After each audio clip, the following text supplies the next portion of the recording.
मैं अब क्या करने वाला हूं, एक छोटा सा ऑडियो प्ले करूंगा यहां पे डॉक्टर एपीजे अब्दुल कलाम का। आप में से कितने लोगों ने उनकी एक ऑटोबायोग्राफी है यूट्यूब के ऊपर जो गुलजार ने बोली है, गुलजार साहब ने, कितने लोगों ने सुनी है? किसी ने नहीं। देखो क्या हो रहा है। हनी सिंह के गाने कितने लोगों ने सुने हैं?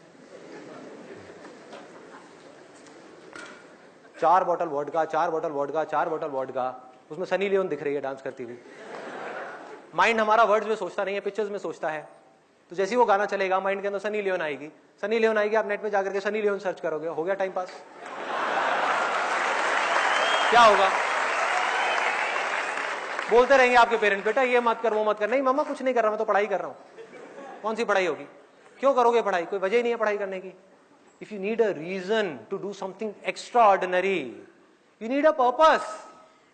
जीने की कोई वजह चाहिए, कोई इंस्पिरेशन चाहिए। कौन है, कहां से आएगी वो? I strongly recommend you all, strongly recommend you. इतना स्ट्रांगली मैंने कभी अपनी लाइफ में किसी के लिए रिकमेंड नहीं किया।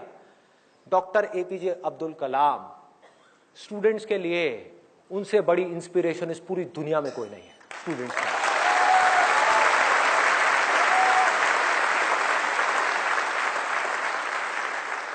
प्ले कर दो एक बार, वो ऑडियो प्ले कर दो।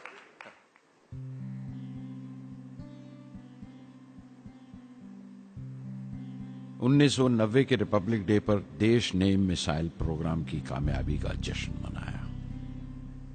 मुझे पद्म विभूषण से नवाजा गया और डॉक्टर अरुणाचलम को भी। 10 साल पहले पद्म भूषण की यादें एक बार फिर हरी हो गईं।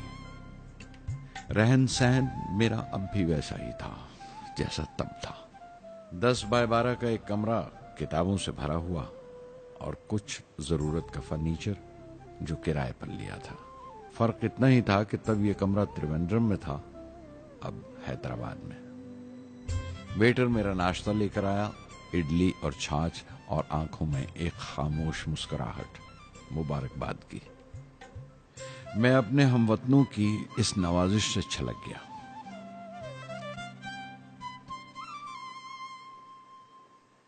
मैं जानता हूं कि बहुत से साइंसदान और इंजीनियर मौका मिलते ही वतन छोड़ जाते हैं, दूसरे मुल्कों में चले जाते हैं ज्यादा रुपया कमाने के लिए, ज्यादा आमदनी के लिए।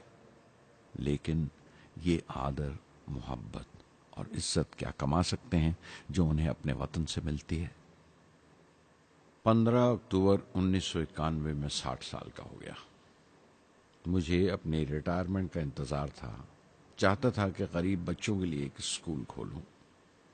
ये वो दिन थे जब मैंने सोचा कि अपनी जिंदगी के तजुर्बे, मुशाहिदे और वो तमाम बातें कलमबंद करूं जो दूसरों के काम आ सके। एक तरह से अपनी स्वाने उम्री लिखूं, अपनी जीवनी। मेरे ख्याल में मेरे वतन के नौजवानों को एक साफ नजरिए और दिशा की जरूरत है। तभी ये इरादा किया कि मैं उन तमाम लोगों का जिक्र करूं जिनकी बदौलत मैं ये बन सका जो मैं हूं। मकसद ये नहीं था कि मैं कुछ बड़े बड़े लोगों के नाम लूं, बल्कि ये कि कोई शख्स कितना भी छोटा क्यों ना हो, उसे हौसला नहीं छोड़ना चाहिए। मसले, मुश्किलें जिंदगी का हिस्सा हैं और तकलीफें कामयाबी की सच्चाइयां हैं। जैसा कहा है किसी ने, खुदा ने यह वादा नहीं किया कि आसमान हमेशा नीला ही रहेगा, जिंदगी भर फूलों से भरी राहें मिलेंगी। खुदा ने यह वादा नहीं किया कि सूरज है तो बादल नहीं होंगे, खुशी है तो गम नहीं, सुकून है तो दर्द नहीं होगा। मुझे ऐसा कोई गुरूर नहीं कि मेरी जिंदगी सबके लिए एक मिसाल बनेगी, मगर यह हो सकता है कि कोई मायूस बच्चा किसी गुमनाम सी जगह पर जो समाज के किसी माजूर हिस्से से ताल्लुक रखता हो, ये पढ़े और उसे चैन मिले, ये पढ़े और उसकी उम्मीद रोशन हो जाए। हो सकता है ये कुछ बच्चों को नाउमीदी से बाहर ले आए और जिसे वो मजबूरी समझते हैं वो मजबूरी ना लगे। उन्हें यकीन रहे कि वो जहां भी हैं खुदा उनके साथ है। काश हर हिंदुस्तानी के दिल में जलती हुई लौ को पर लग जाए और उस लौ की परवाज से सारा आसमान रोशन हो जाए।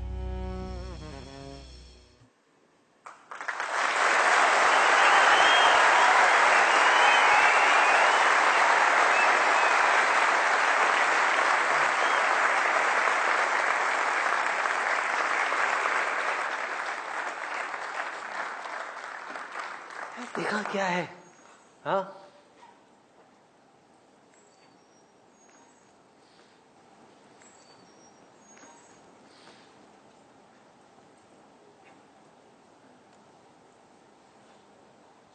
ऐसे लोगों को सुनना है, ऐसे लोगों की बातें अंदर जाने देनी है।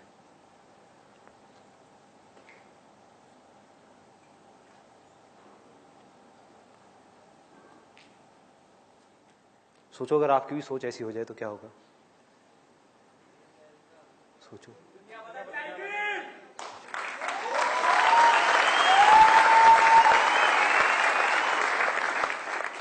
दुनिया बाद में बदलेगी, पहले आपकी जिंदगी बदलेगी। सबसे पहले दुनिया को आप तब तक नहीं बदल सकते जब तक खुद को नहीं बदलोगे। एक बार अंदर ये पनप गया ना, मुझे भी कुछ ऐसा करना है यार, कुछ तो करना है, हौसला बनना है दुनिया के लिए। चाहे कुछ लोग ही मेरे को देख करके इंस्पायर हो, कुछ करना है। ऐसी थोड़ी आया और चला गया, क्या है? कुछ करना है। ऐसे लोगों को सुनना है, ऐसे लोगों की ऑटोबायोग्राफीज को सुनना है और उसकी गहराई में जाना है। The more you do it, the more you will get energy to make the impossible possible. Word है ना ये डिक्शनरी में, आप सबके है ना? ये नहीं हो सकता, इम्पॉसिबल है। अरे मैं ये नहीं कर सकता, मैं वो नहीं कर सकती। मैं क्या नहीं कर सकते आप? क्या फर्क है उनमें, डॉक्टर कलाम में, मुझ में, या ऐसे और पता नहीं कितने आए और कितने गए और कितने और आने वाले हैं? क्या फर्क है? एक झूठ है जो जाकर के आपके दिमाग में किसी ने घुसा दिया है कि फर्क है, फर्क है, फर्क है, उनके अंदर कुछ स्पेशल है, उनके अंदर कुछ स्पेशल है। अरे किसी के अंदर कोई स्पेशल नहीं है, कुछ नहीं है। जिसका डिजायर जितना बड़ा है उसकी सक्सेस उतनी ही बड़ी है।